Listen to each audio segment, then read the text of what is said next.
수,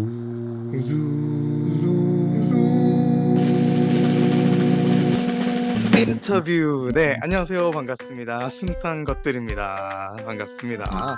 오늘은 어떻게 보면 숨탄 것들의 새로운 컨텐츠죠. 줌 인터뷰라는 걸 가져왔는데 매회 동물들에 대해서 탐구하기를 좋아하는 청년들과 인터뷰를 통해서 더 많은 분들에게 숨탄 것들을 알리고 생물 다양성 인식을 높여보자는 취지에서 프로젝트를 시작을 하게 되었습니다. 그래서 오늘은 그 첫 번째 순서인데요. 혹시 매해 2월 셋째 주 일요일 여러분 어떤 날인지 아시나요? 바로 세계 고래의 날입니다. 큰 고래 한 마리가 평생 약 33톤의 이산화탄소를 흡수한다고 해요. 그래서 1980년 미국 하와이 마우이 섬에서 고래재단 설립자이신 브렉 카우프만을 중심으로 멸종위기에 혹든 고래들을 보호하고자 만든 날이라고 합니다. 그래서 오늘은 이 고래에 관심이 많은 청년 분을 모셔보았는데요. 네, 조한석 프로님 소개 부탁드리겠습니다. 네, 안녕하세요. 현재 서울대학교 수의과대학에 재학 중인 조한석입니다. 저는 고래를 포함한 해양 포유류 수의사를 꿈꾸며 현재 공부하고 있습니다. 감사합니다. 이제 고래 날이니만큼 고래에 대한 질문을 몇 가지 한번 드려보고자 하는데, 고래 왜 이름이 고래로 붙었나요? 정말 재미있는 이름입니다. 이번 인터뷰를 통해서 저도 처음 알게 되었지만, 어, 제가 그 일전에 말씀드리고 싶은 것이, 저는 이거 인터뷰를 준비해서 많은 리서치를 진행하였고, 그 중에 가장 일리 있다라는 생각한 이야기를 준비하였으니, 그 점 참고해 주세요. 그래서 저희 말이 모두 정답이 아닐 수 있으니, 그 점 주의해서 들어주시길 부탁드리겠습니다. 이 이야기는 국제신문의 박수현 기자님의 글을 가져와 봤습니다.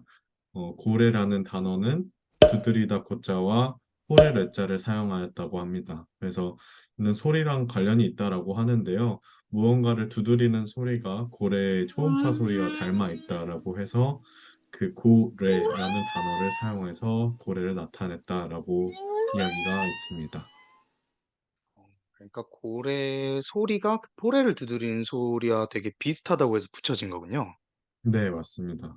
고래 같은 어, 경우는 초음파를 통해서 이야기를 나누고 말을 하다 보니 이 초음파가 울리는 소리가 그 종소리와 그렇게 맞닿아 있다라고 생각하시면 편할 것 같네요. 좋습니다. 네, 그러면 또 그럼 궁금해지는 게 생기는데, 우리가 네, 보통 고래라는 친구들이 있고 돌고래라는 친구들이 있어요. 그쵸? 네, 이런 맞습니다. 그 고래와 돌고래의 차이, 어떻게 설명할 수 있을까요? 매우 좋은 질문인데요. 고래와 돌고래는 크기의 차이가 가장 큰 차이입니다.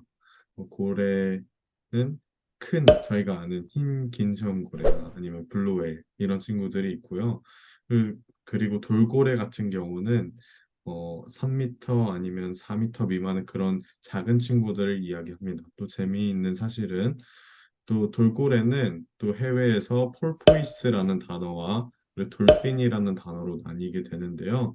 이 기준은 215cm를 넘냐 마느냐의 차이입니다. 215cm 미만일 경우에는 저희가 폴포이스라는 단어를 사용하고 그리고 215cm 이상이 될 경우에는 저희가 돌핀이라는 단어를 사용하기도 합니다.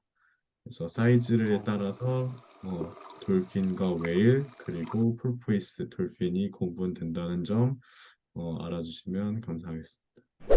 고래가 그러면 이제 생태계에서 굉장히 중요한 역할들을 한다고 알려져 있는데, 그럼 고래가 환경에 미치는 선한 영향, 어떤 것들이 있을까요? 아, 선한 영향은 가장 큰다라고 생각하는 것은 생태계 평형의 관점에서 바라봤을 때의 영향이라고 생각합니다. 아무래도 고래는 수염고래 같은 경우는 크릴새우와 플랑크톤을 먹고 그리고 이빨고래 같은 경우는 작은 물고기나 큰 물고기를 사냥해 먹는데요. 근데 이것은 아주 최상위 포식자로서 생태계 밸런스를 유지하는 가장 큰 영향을 주기 때문에 그래서 생태계 평에 가장 큰 선한 영향력을 준다라고 생각을 합니다. 그러면은 이렇게 사람들이 많이 착하다고 이렇게 이야기를 많이 해요. 고래 하면은 되게 포용력이 넓고 조화롭고 그런 것들을 많이 떠올리게 되는데 우리 속담 중에 이제 고래 싸움에 새우 등 터진다는 얘기가 있잖아요. 그럼 네. 실제로 고래가 싸우기도 하나요? 네, 고래가 싸우기도 합니다. 그 착한 고래가 음. 싸우기도 하는데, 이 고래 다툼과 되게 재밌는 이야기가 있습니다. 용연향이라는 이야기를 들어보셨을 수도 있습니다. 용연향은 이제 저희가 향수로서 쓰이는 재료라고 많이들 알고 계시는데요. 이 고래 다툼과 용연향은 아주 재밌는 관련이 있습니다. 이 용연향은 수컷 향유고래에서부터 나오게 되는데, 수컷 향유고래는 번식기에서 수컷들끼리 다툼을 하게 됩니다. 그래서 아무래도 다툼을 하게 되다 보니 먹었던 대왕오징어를 소화하지 못하게 되는 상황이 충분히 발생하게 되는데요. 그럴 때 이제 용연양이 생기게 되어서 이제 배설이 되기도 하고 담즙과 함께 토해내기도 한다라고 알려져 있습니다. 알겠습니다. 네. 그러면 대중적으로 요즘 갑자기 고래에 대한 그런 뭐랄까 반응이 되게 좋아요. 고래를 되게 좋아하는 사람들이 많아졌는데 네. 사람들이 왜 이렇게 고래를 좋아하게 된 걸까요? 아무래도 제가 이제 고래류, 해양포유류 수의사님들과 이야기했을 때 가장 큰 요인은 이상한 변호사 우영우라는 아. 컨텐츠라고 생각합니다. 이상한 변호사 우영우에 나오는 컨텐츠에서 정말 많은 우리나라에 사는 고래류를 설명해주고 있습니다. 뭐 남방큰 돌고래라든지 아니면 밍크고래라든지 그리고 우리나라 해역에 가끔 나타나는 참고래와 아니면 범고래 같은 이큰 고래류를 포함해서 상갱이 이런 고래류에 대해서 많이 알렸기 때문에 현재 그 귀여운 매력에 사람들이 알게 되어서 이 컨텐츠가 가장 큰 역할을 하지 않았나라고 생각합니다.